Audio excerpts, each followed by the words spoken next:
Hello guys, ഇന്നൊരു കുഞ്ഞു വ്ളോഗാണ്. ഞങ്ങൾ ഇന്ന് തിരുവനന്തപുരം ജില്ലയിലെ പൊന്മുടി എന്ന ടൂറിസ്റ്റ് മേഖലയിലേക്കാണ് പോകുന്നത്. അപ്പോൾ മോനെയും കൊണ്ട് പോകണമെന്നൊക്കെ ആഗ്രഹിച്ചായിരുന്നു, അങ്ങനെ പോകുന്നതാണ്. അപ്പോൾ നിങ്ങൾക്ക് അവിടുത്തെ കാഴ്ചകളൊക്കെ കാണിച്ചു തരാം. ബൈ.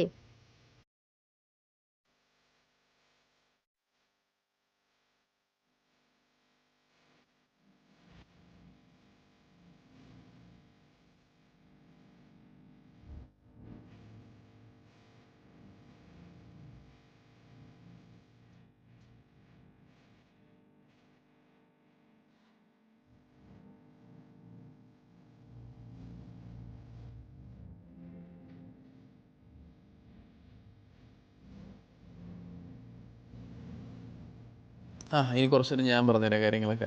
അങ്ങനെ ഞങ്ങൾ അവിടെ നിന്ന് മുകളിലോട്ട് കയറി വരുമ്പോൾ നല്ല തേയിലത്തോട്ടം ഫുള്ള് തേയിലത്തോട്ടം കാര്യങ്ങളൊക്കെയാണ്. പിന്നെ വന്ന വഴിക്ക് അവിടെ നിന്ന് ഫോട്ടോ എടുക്കാൻ ട്രെയിൻ അവനെയും കൊണ്ട് നമ്മൾ ലോങ് ഇതിലൊന്നും പോയിട്ടില്ല. പിന്നെ അവനെ ഭയങ്കര ഹാപ്പി. അവൻ അവിടെ ഓരോ കാര്യങ്ങളൊക്കെ ചെയ്തുകൊണ്ടിരിക്കുക. അങ്ങനെ പിന്നെ അവിടെ ഫോട്ടോ ഒക്കെ എടുത്ത് നമ്മൾ വണ്ടി എടുത്ത് അടുത്ത സ്പോട്ടിലോട്ട് ഇങ്ങനെ പോവുക. സ്പോട്ടെന്ന് വെച്ച് കഴിഞ്ഞാൽ അടുത്ത് വീണ്ടും ഇതേപോലെ ഹൈ റേഞ്ച് പോലത്തെ ഫുള്ള് ഹെയർപിൻ വളവുകളാണ്, 22 വളവുണ്ട്. അങ്ങനെ അവിടെ നമ്മൾ നേരെ പോകുന്നു. മുകളിലെത്തുമ്പോൾ നല്ല വെയിലായിരുന്നു. അപ്പം ഉള്ള പ്രതീക്ഷയെല്ലാം പോയി. നല്ല കോട കാണും, മഴ കാണും എന്നൊക്കെ പറഞ്ഞ് വന്നത്. പക്ഷേ ഇങ്ങോട്ട് വന്നപ്പോൾ നല്ല വെയിലായിരുന്നു. പിന്നെ റോഡ് സൈഡിലൊക്കെ നല്ല കടകളും കാര്യങ്ങളൊക്കെയാണ്. ഞാൻ മുകളിലോട്ട് എത്തും തോറും കാലാവസ്ഥയൊക്കെ മാറി. അപ്പോൾ നമുക്ക് ചെറിയ സന്തോഷമായി. കാര്യം മഴ പെയ്ത് കഴിഞ്ഞാൽ നല്ല കോടയൊക്കെ ഇറങ്ങും.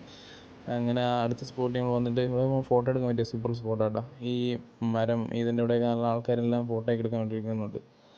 ഈ മരത്തിൻ്റെ പേരെന്തോന്ന് എനിക്കറിയത്തില്ല. അറിയുന്ന ആരെങ്കിലും കമൻറ്റ് ചെയ്തേരെ. ഞാൻ പിന്നെ അവിടെ നിന്ന് ഫോട്ടോ ഒക്കെ എടുത്തിട്ട് നമ്മൾ അടുത്ത സ്പോട്ടിലോട്ട് ഇങ്ങനെ പോവുകയാണ്. അത് കഴിഞ്ഞാൽ കറക്റ്റ് നമ്മൾ ആ പൊന്മുടി സ്ട്രൈറ്റ് ടോപ്പിലോട്ടല്ല പോയത്. അവിടെ നിന്ന് കണ്ട വഴിയൊക്കെ ഇങ്ങനെ കയറി പോയിരുന്നു നോക്കാൻ വേണ്ടിയിട്ട്. അങ്ങനെ വന്ന് അടുത്ത് വേറൊരു വഴിയിൽ പോയി കയറി. എന്ന് വെച്ച് കഴിഞ്ഞാൽ ഇങ്ങനെ ടാറിട്ട റോഡിൽ നിന്ന് അടുത്ത് നിന്നപ്പോൾ മണ്ണിട്ട റോഡായി. പിന്നെ ഇത് എവിടെ പോകുന്നൊക്കെ അറിയാൻ വേണ്ടി ഞങ്ങൾ അവിടെ എല്ലാം ഇങ്ങനെ പോവുകയാണ്. അപ്പോൾ ആൾക്കാർ ഇഷ്ടംപോലെ ഉണ്ട്. റോഡിലൊക്കെ ആൾക്കാർ ഇങ്ങനെ പോയിട്ട് വരുന്നുണ്ട്. ഈ തേയില പ്ലാന്റിൻ്റെ ഇതിൻ്റെ ഫാക്ടറി താഴോട്ടുണ്ട്. അതിൻ്റെ പോണ റൂട്ടാണ്.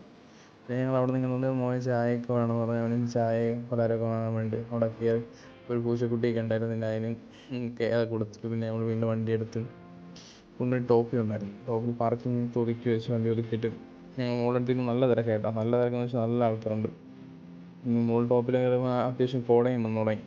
കാലാവസ്ഥയൊക്കെ നല്ല മാറി പെട്ടെന്ന്. ഈ താഴെയെന്ന് വെച്ചാൽ നല്ല വെയിലാണെങ്കിലും മുകളിൽ വന്നപ്പം അത്യാവശ്യം നല്ല കോടയും കാര്യങ്ങളൊക്കെയാണ്. അങ്ങനെ പിന്നെ നല്ല തിരക്കാണ്. പിന്നെ അവിടെ നിന്ന് വന്നപ്പം പിന്നെ അവനെന്ന് വെച്ച് കഴിഞ്ഞാൽ താഴെ ഇറങ്ങുന്നില്ല. അവനത് കാണിച്ചു കൊടുക്കാനൊക്കെ കൊണ്ടുവന്നത്. പക്ഷേ അവനെ ആൾക്കാർ ഇങ്ങനെ കണ്ടപ്പോൾ ഭയങ്കര പേടി. അവൻ്റെ ഫുൾ ടൈം അവളുടെ കയ്യിലാണ്. അവൻ താഴെ ഇറങ്ങുന്നേ ഇല്ല. ഞാൻ എടുത്തിട്ട് പോലും വരുന്നില്ല, പേടിച്ചിരിക്കുന്നു. അതുകൊണ്ട് നമുക്ക് ഇതിൻ്റെ ടോപ്പിൽ കയറണമെന്നുണ്ടായിരുന്നു. ഇതൊക്കെ നടന്നു പോകുന്നുള്ളൂ. പക്ഷേ ഇവൻ ഇറങ്ങാത്തതുകൊണ്ട് പോകാൻ പറ്റിയില്ല. പിന്നെ കുറച്ച് നേരം എൻ്റെ കയ്യിൽ വന്നായിരുന്നു. അത്ര സമയം തന്നെ എൻ്റെ കയ്യിൽ വന്നിരുന്നു. പിന്നെ വീണ്ടും അവളുടെ കയ്യിൽ തന്നെ പോയി. അങ്ങനെ പിന്നെ ഞങ്ങൾ പിന്നെ അവിടെ നിന്ന് കറങ്ങി നടന്നു വന്നപ്പം ഇങ്ങോട്ടൊന്ന് അത്യാവശ്യം നല്ല കോട വന്നു തുടങ്ങി. ഇവിടെ നല്ലൊരു ഇതായി തുടങ്ങി. അങ്ങനെ ഞങ്ങൾ ടോപ്പിൽ വീണ്ടും കയറി. നല്ല ആൾക്കാരൊക്കെ നല്ല കൂടി. ബസ്സും കാര്യങ്ങളും എല്ലാം ഫുള്ളും നിറഞ്ഞു. ഇവിടെ എല്ലാം ടൂറിസ്റ്റ് ബസ്സും താഴോട്ടൊക്കെ ആയിട്ട് പാർക്കിംഗ് എല്ലാം ഫുള്ളായി.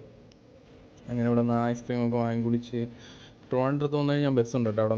അവിടെ നിന്ന് ബസ്സൊക്കെ ഉണ്ട്. കാര്യങ്ങളൊക്കെ വരണമെങ്കിൽ നേരെ വരാം. ഇതാണ് ഇവിടുത്തെ പോലീസ് സ്റ്റേഷൻ. ടോപ്പിൽ തന്നെയാണ്. എന്തെങ്കിലും ആവശ്യം ഉണ്ടെങ്കിൽ അവരെ കോൺടാക്ട് ചെയ്താൽ മതി. അങ്ങനെ പിന്നെ ഞങ്ങൾ തിരിച്ചവിടെ നിന്ന് ഇറങ്ങി കടയിൽ കയറി ഫുഡൊക്കെ കഴിക്കാണ്ട് കയറി. നല്ല വിശപ്പായിരുന്നു കേട്ടോ. അങ്ങനെ ഫുഡൊക്കെ കഴിക്കാൻ കയറി.